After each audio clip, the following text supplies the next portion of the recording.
Tantor Audio, a division of Recorded Books, presents The Road to Sparta, reliving the ancient battle and epic run that inspired the world's greatest foot race, by Dean Karnazes. Narrated by Robert Fass. The secret of happiness is freedom, and the secret of freedom is courage. Thucydides. It is not Greeks that fight like heroes, but heroes that fight like Greeks. Winston Churchill. Bid me run, and I will strive with things impossible. William Shakespeare. Preface. Though not much time has passed, much has changed in the world since the writing of this book, especially in Greece, the Middle East, and Europe. During the telling of my story, I wrote of a troubling immigration problem emerging in Greece, a country ill-prepared to deal with such an issue. Since that time, the Syrian refugee exodus has exploded into a global crisis, one that frequently dominates front-page news. In a single year, that trickle of refugees washing upon the shorelines of Greece has grown into a tidal wave of displaced individuals seeking asylum and a safe haven from the brutal Assad regime. The other unfortunate occurrence that has unfolded over the past year is the full-fledged collapse of the Greek economy. Things were bad while I was writing this book, but they have deteriorated further since then. The country required emergency bailout funding from its EU creditors, and to receive it accepted harsh austerity measures and crushing societal reforms. No age group has been spared. The younger Greek generation is grappling with 25% unemployment, and the aging population is coping with dramatically slashed pensions. Many blame the government and the rich for this, calling for higher taxes on the 1% to fix the problem. But this is nothing new. I could sense these issues flaring to a flashpoint during my visits to Greece. The telltale signs were everywhere if one bothered to look. Yet to claim that I was among the first to notice would be disingenuous. Plato writes of the biggest threat facing the Republic as that of income inequality, and the Battle of Marathon was about the Greeks trying to preserve their nascent democracy from the crushing tyranny of Persian totalitarianism. These events preceded my observations by roughly 2,500 years. Perhaps the more startling revelation is that in all this time not much has truly changed. Income inequality and disparities in wealth distribution are still hot topics, and cruel tyrants continue attempting to repress their people to this very day. Given that 2,500 years haven't fixed this situation, maybe the government isn't the problem, and higher taxes aren't the answer. Perhaps instead these issues have more to do with human nature than anything else. That is one of the key insights I have gleaned from penning this work. No governmental policy will solve the problems we face. Unless we change our fundamental nature, these same issues will persist for another 2,500 years, the Greek theater continuing on for millennia. Plato foretold of these troubles, but unlike so many of today's leaders, he also developed a solution that addressed the underlying human condition at its core. In place of stitching together an ineffectual patchwork of laws and legislation, he called for replacing the politicians, policy wonks, and warmongers with thinkers, a measure meant to bring about the enlightenment of humankind, rather than imposing more rules to regulate the way we live. There will be no end to the troubles of states, or indeed of humanity itself, until philosophers become kings in this world, he wrote. It's an interesting proposition, a world guided by philosophers rather than by politicians. Interesting indeed. I'll leave it at that. Prologue. The story you are about to hear has waited patiently for 2,500 years to be told. Doggedly persisting within the annals of history for centuries and millennia, the legendary tale of the first marathon has remained resolute in enduring the test of time, untiringly awaiting the splendor of its full revelation. Anecdotal bits and shards have surfaced throughout the years, most famously the tale of the fabled run by Pheidippides, from the battlefield at Marathon to Athens, but a deeper, more investigative assessment of what truly transpired during this very first marathon has yet to be told in a single unifying narrative, until now. The saga awaiting you tells the remarkable journey of a single inspired athletic endeavor that forever preserved the course of humanity, the means by which this tremendous accomplishment was achieved being something that all humans, despite our many differences and disparities, have shared in common since the dawn of antiquity: our ability to put one foot in front of the other and run. 1. Immigrant Song. A hulking figure of a man, both in stature and in character, Gus Gibbs possessed the broad-shouldered physique of a Spartan warrior, along with an equally domineering personality to match. Now, in his autumn years, Gus was gregarious and spirited, but his life hadn't always been so carefree. 50 years earlier, at the fresh age of 14, he'd arrived on American shores with $20 in his pocket and not a word of English in his vocabulary. Since adolescence, he'd been forced to fend for himself, alone and in a foreign land. Enterprising and hard-working, Gus followed his instincts across the country, venturing wherever opportunity could be found, and eventually settling on the West Coast in Los Angeles. There he met a beautiful young lady, Vasiliki, and they fell madly in love. He couldn't stand being without her. One night he appeared outside her bedroom window. "Billy, Billy," he tapped on the pane. "It's me, Gus. Open up." She heard the rapping and slid the window open. "Gus, what are you doing here?" "I've come to take your hand in marriage." "But I can't." He was puzzled. "Why? Do you not love me?" "Yes, I love you deeply." "Then why will you not marry me?" "Because my oldest sister has yet to marry." "Oh." Gus scratched his head as she slid the window shut. He thought about the situation for a second, and then moved over to the adjacent window. He tapped on it, and Eugenia's face appeared. Gus waved his hand back and forth several times. Sorry.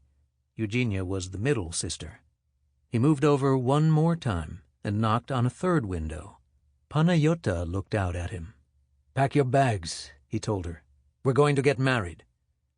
She did as he asked and then crawled out the window. They eloped to Mexico that night. Ironically, Panayota's family, or Patricia as she was known, had emigrated from a region not far from Gus's origins. The two of them got along well together. Eventually, they raised a family of 3 children. As the years passed, Gus invested his earnings from the restaurant business into acquiring rental properties, eventually building a portfolio sufficient to provide for his family and live a comfortable life in the flourishing metropolis of L.A. A proud man who had come from nothing, it was quite gratifying to him to have created such a stable foundation for himself and his loved ones, the American dream come true. Yet, despite all that he'd accomplished and everything he'd achieved, Gus remained perpetually restless. An incessant fire burned within the man. To him it always seemed there was more that could be done. There were greater challenges still to be conquered. He would not permit himself to stop or to slow down, perpetually resisting any temptation to rest. His philosophy was, "Show me a man who is content, and I will show you an underachiever." Gus was never quite satisfied with his place in the world. He was constantly striving to do more and to be more, though he wasn't always quite sure how to go about it. Some of this pent-up ferocity was released through participation in sports and athletics. An avid wrestler, Gus dabbled in the professional arena back in an era when wrestling was a more noble pursuit. Athleticism was important in his ancient culture, and those virtues stuck with him even in America. His opponents used to say that getting in the ring with Gus was like wrestling Hercules. He earned a reputation for being a mighty fighter, fearless, even when taking on opponents twice his size. His colossal chest and huge arms were imposing enough, But his legs, especially his calves, were so shockingly overdeveloped that Gus often had to have the legs of his trousers widened to fit over his calves. Because he remained physically active throughout his life, the years had been mostly kind to him. Bronze-skinned and chisel-cheeked, with a full head of wavy silver hair, Gus looked the part of a Hollywood movie star. But, like many immigrants, his diet had progressively shifted from one of lean meats and freshly harvested vegetables to one of heavily fatted, fried, and overly salted foods. It was the American way, and besides, it tasted better. Returning home one bright and sunny afternoon, he burst through the front door and lightheartedly called out, "Patricia, where is my lovely bride?" It was a jovial, good-natured call he routinely sang out upon returning home, even though they'd been married for 32 years. Despite decades together, Gus still maintained a playful side. After all, wasn't that what life was about? No amount of hard work could dampen this spirit. Every glorious day was cause for celebration. This was what he'd been taught as a boy. It was the way of the land he had come from before arriving in America. Suddenly, something peculiar occurred. The muscles in his left arm started pulsing rather strangely. Gus cocked his head. What was this? The sensation quickly spread to his neck and then farther up to his jaw. He stood silently, attempting to appraise the situation. Rather abruptly, his arm went entirely numb. He shook it several times, but the feeling did not return. What was this? In that instant, a crushing tightness squeezed his chest, as though an opponent in the wrestling ring had him in a body lock. The iron grip became so constrictive he could hardly breathe. Staggering to reach the kitchen, he dropped to one knee. Gus was not a man to be seen on his knees. He thrust his arm upward in an attempt to grab the counter for stability, but his mighty arm did not cooperate, and he crumpled downward. Now he was furious. "Arm, work!" he roared. "Do not forsake me, arm! Work!" Blood coursed through his body in anger, but still there was no response from his arm. He would have none of this. He would not have his wife find him lying in an undignified heap on the kitchen floor as though pinned and defeated by a rival. This had never happened to him in the ring, and he would not permit it to happen to him now. "If you do not lift me, arm, I will cut you off," he shouted. "Now, work!" But his arm would not respond. He could not pry himself off the ground. The door to the kitchen swung open. Patricia had heard the commotion and dashed in to see what was going on. She found him lying on the ground. "Gus, what is happening?" She knew right away that something was terribly amiss. "Patricia," he snarled, nostrils flaring, "bring me a knife." She looked down at him quizzically. His request confused her. Patricia was a slight woman, of fair olive skin and light hazel eyes. Their union had begun as a convoluted one. After all, he had originally fallen in love with her youngest sister, though she had always found him quite handsome, albeit a bit gruff and unrefined. No matter. She had sensed that their relationship would endure despite their unexpected union, and her intuition had been true. They'd been happily married since the day she crawled out her bedroom window. Gus broke the silence. "Bring me a knife, I tell you! I must cut off my arm!" Now she was concerned. She slowly stepped back. "I am—" Walking backward, still staring down at him in grave concern, she said, "I am calling for help." "There's no need for that," he yelled, eyebrows furrowed in rage. "Just do as I ask. Bring me a knife and I will cut off this uncooperative arm, and we can go about our day." She started to tremble. Distraught, she didn't know what to do, which wasn't like her. She always knew what to do, how to handle things. But this was different. Her husband's neck was growing increasingly purple, and the discoloration was spreading upward toward his face. Something was horribly wrong. "Come to me, darling," he requested, in a tone that was now softer and more tender. What? She'd never heard such passive words coming from her husband's lips.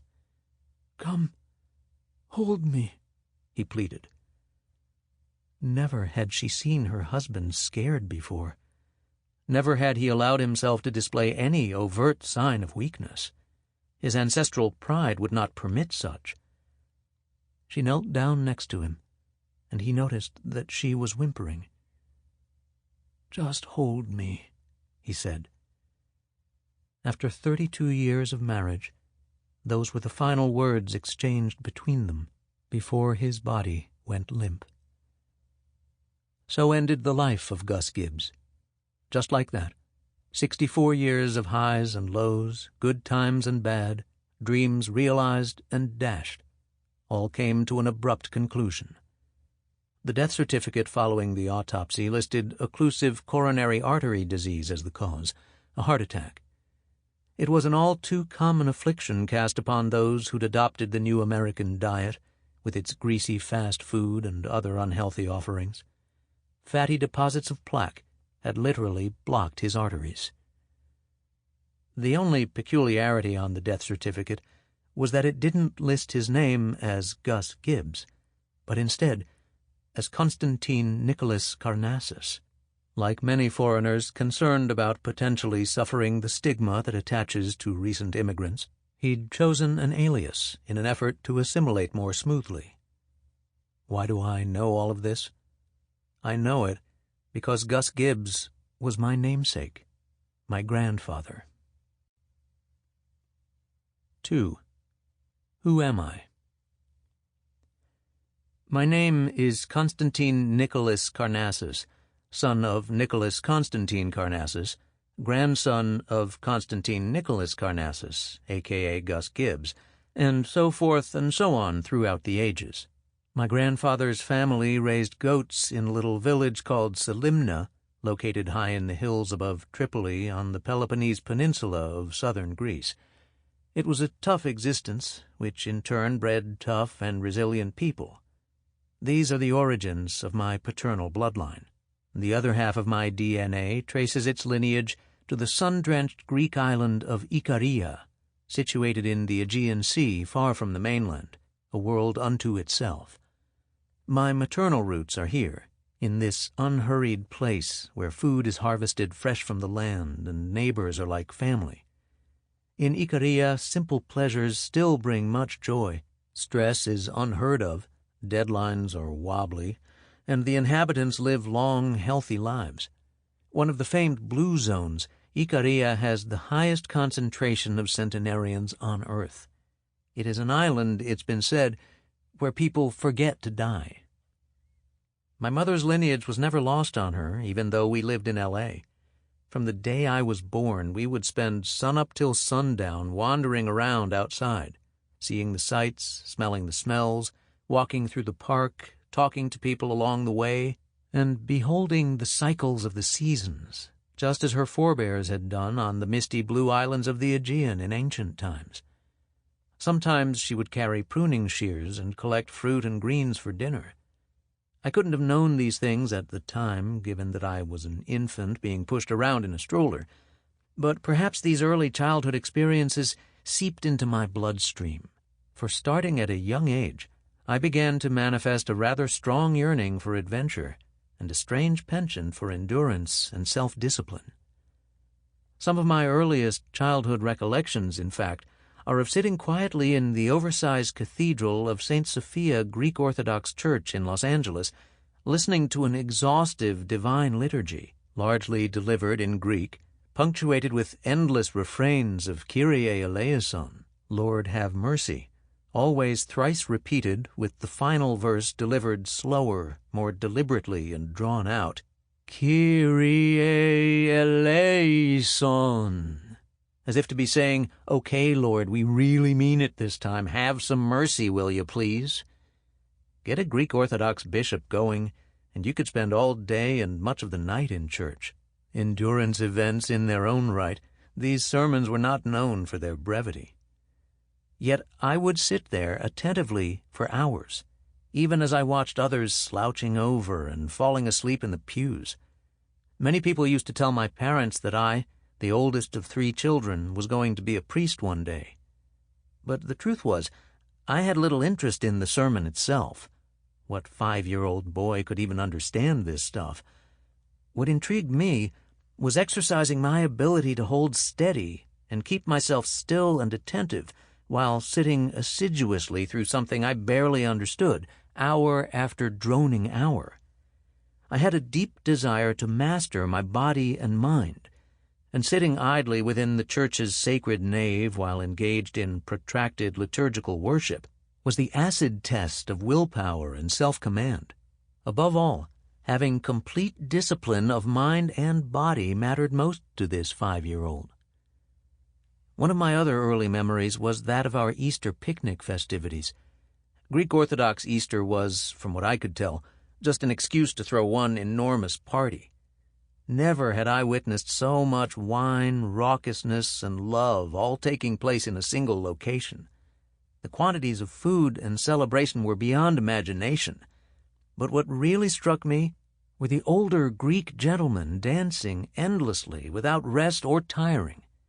Most of them were recent arrivals from the old country, Greek immigrants whose children and grandchildren had migrated to America and then imported them over to the United States at a later date.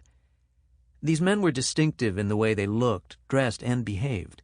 They seemed less interested in food and social carousing and more interested in moving with incredible form and exquisite mastery to the rhythmic sounds of the Hellenic tunes, a local Greek band that strummed 8-string bouzouki and tapped rousing chromatic riffs on the ancient sanduri.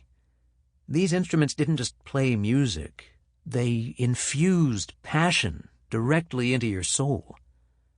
Most of the men from the old country were in remarkable shape, lean and fit, with beautifully preserved olive skin and heads full of peppery gray hair. Their faces were chiseled and taut, and they danced with whomever would dance with them, even by themselves when everybody else tired. These were hardy men, resilient and self-reliant, wise in the ways of the world, men who had endured hardship and struggle in the old country far beyond anything their American-bred offspring would ever encounter. Their movements were expressive and stirring. They would dance the zebekiko, the hasapiko, and the pentazali, pure emotion bleeding onto the dance floor. In between sets of music, when the band would take a break, I would watch as they exchanged shots of a clear liquid from little glasses, sometimes hoisting these oversized thimbles into the air and cheering "Oppa" before consuming. I later learned that these glasses were filled with an aperitif known as ouzo, or the stronger distillate called tsiporo, unless they were Cretans, in which case they'd drink raki. When the band gathered the energy to resume playing, these men were always the first to head back out onto the dance floor, never stopping, never tiring. Our family would often leave near midnight, and the only remaining groups of people at the festival were these old Greek men, still dancing as though the party had just begun. The band had long since stopped, and now it was just a scratchy pre-recorded soundtrack playing over the speakers. But the men didn't slow down. Their endurance was extraordinary. Why I would remember these particular things as a child, I do not know. But those indefatigable dancing Greek men would stick with me forever. Another lasting childhood memory was that of a foot race during my kindergarten year. It was an all-school affair that pitted the children in my grade against the older kids in the first and second grades. Judging from my experience during free play at recess, I knew that I wasn't the swiftest kid around, as other boys and girls could routinely outsprint me. But this was a contest of 4 laps around the schoolyard, not a quick dash. The starting gun sounded, and off we went. Most kids darted out at a full sprint pace, racing as though they were running a 100-yard dash, not 4 laps. By the end of the first lap, I was somewhere in the middle of the pack. By the end of the second lap, many of the initial sprinters were complaining that the race was too long. But the teachers kept telling them it was 4 laps and to keep going. Most of them quit or started walking. By the end of the third lap, Nearly all of the kids were walking from exhaustion or sitting on the sidelines. But I just kept chugging along, not really paying attention to my position because there were still so many kids in front of me. I was one of the youngest out there, and I remember weaving in and out among the much taller kids as though running through a forest of trees. Come the fourth lap, something remarkable occurred.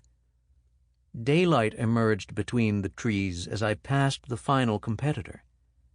Amazingly, I found myself in front of everyone and leading the race. This struck me as odd. It was hardly the outcome I'd expected. Even more startling, I still had lots of energy left. I just kept running along, not feeling tired at all. I came across the finish line a full half lap ahead of the nearest rival. Not once had I slowed or walked. I just kept going at a steady clip throughout the full duration of the race, and I felt like I could have kept going even after crossing the finish line. The teachers didn't seem to make much of my victory, at least initially. They simply congratulated me and then went about corralling all of the other kids back into their classrooms. Later that day, however, I started to notice some teachers having side conversations and then glancing my way. I could tell they were talking about me, but I didn't know what they were saying. This kept happening throughout the afternoon, and I started to think that perhaps they were saying something good, something positive. I sensed they might have actually been stirred by what they'd witnessed that day on the playground. That was my first inclination that running held the power to move people in unexpected ways. Even though there wasn't much to it, running inspired. Not that it really mattered to me. Sure, I'd won the race, but running laps around the playground didn't particularly interest me. What I really loved was running home after school. This was where true freedom could be found. The heck with running around in circles within the confines of some fenced-off, man-made institution. Real adventure took place outside the school walls. Running through the park, chasing the ducks around the lake, breathing the fresh air blowing in off the Pacific, marveling at the great expanses before me. This was the stuff of life. A man's education shouldn't be limited to a classroom, not even at 6 years old, especially not at 6 years old. Why is it that these thoughts and experiences were some of my earliest childhood recollections? Nature or nurture, it remains anybody's guess. Perhaps we really were born to run, as some have suggested, and certain people feel the pull of this primordial instinct more strongly than others. Whatever the case may be, an adventurous wanderlust seemed hardwired into my genetic constitution, a byproduct of my ancestry, perhaps. And so I grew up exploring freely, and in doing so, discovered that my own 2 feet could carry me wherever I wanted to go. Perhaps you'll run a marathon like Pheidippides, my dad once said to me. Who? Pheidippides, the ancient Greek messenger who ran from the battlefield of Marathon to announce victory. Wow, that seems like a long way. He ran over 25 miles, and then he died. But he still delivered his message, right? Yes, my father chuckled. He still delivered his message. It was a profound revelation. A man, a sacred Greek messenger, a runner just like me, had collapsed to the ground dead from exhaustion, but only after having fulfilled his life's duty. In my young heart's zeal, I could think of no more honorable way to go.